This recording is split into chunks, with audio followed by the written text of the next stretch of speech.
नमस्कार मित्रांनो, लग्नानंतर होईलच प्रेम या मालिकेच्या जबरदस्त ट्विस्टमध्ये तुम्हा सर्वांचे अगदी मनपूर्वक स्वागत. काव्या, पार्थ, जीवा, नंदिनी यांच्या सर्वांनाही नोटीस आलेली असते की डिवोर्ससाठी फक्त 3 महिने बाकी आहे. म्हणजेच की डिवोर्स घेण्यासाठी 6 महिन्याचा कालावधी त्यांना दिलेला असतो आणि त्याच्यामधले 3 महिने होऊन गेले आणि बाकी फक्त 3 महिने राहिलेले असतात. पण मात्र त्यांच्या चौघांचाही एकमेकांवरती जीव दडत चाललेला असतो आणि त्याच्यामुळेच काव्यानंदिनीचा डिवोर्स होणार की नाही हे आपल्याला पुढे कळणारच आहे. मालिनी किचनमध्ये असते आणि काव्या मालिनीला मदत करत असते आणि काव्याचा अभ्याससुद्धा असतो.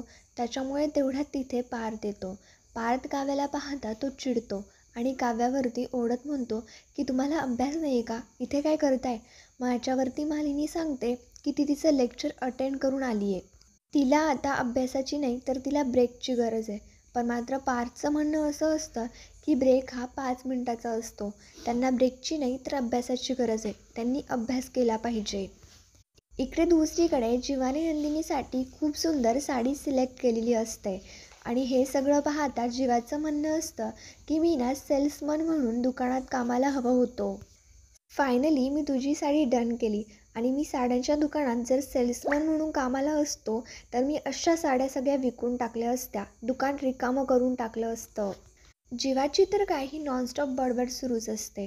हे पाहता नंदिनी जीवाला म्हणते, काय हो किती बोलताय, जरा मध्ये श्वास तर घ्या. पण मात्र जीवा बोलतो की माझे शब्द थांबायला हवेत. असं जर बोलल्यानंतर नंदिनीला जीवाचा राग येतो. जीवा असं रूडली बोलल्यानंतर नंदिनी लगेच जीवाला शांत करते आणि त्याला म्हणते असं काहीही अभद्र बोलायचं नाही. ते दोघेही एकमेकांकडे हे सगळं पाहता प्रेमाने पाहू लागतात. तर मित्रांनो, पुढील भागांच्या डेली अपडेटसाठी आमच्या चॅनलला लगेच सबस्क्राईब करा. थँक्यू.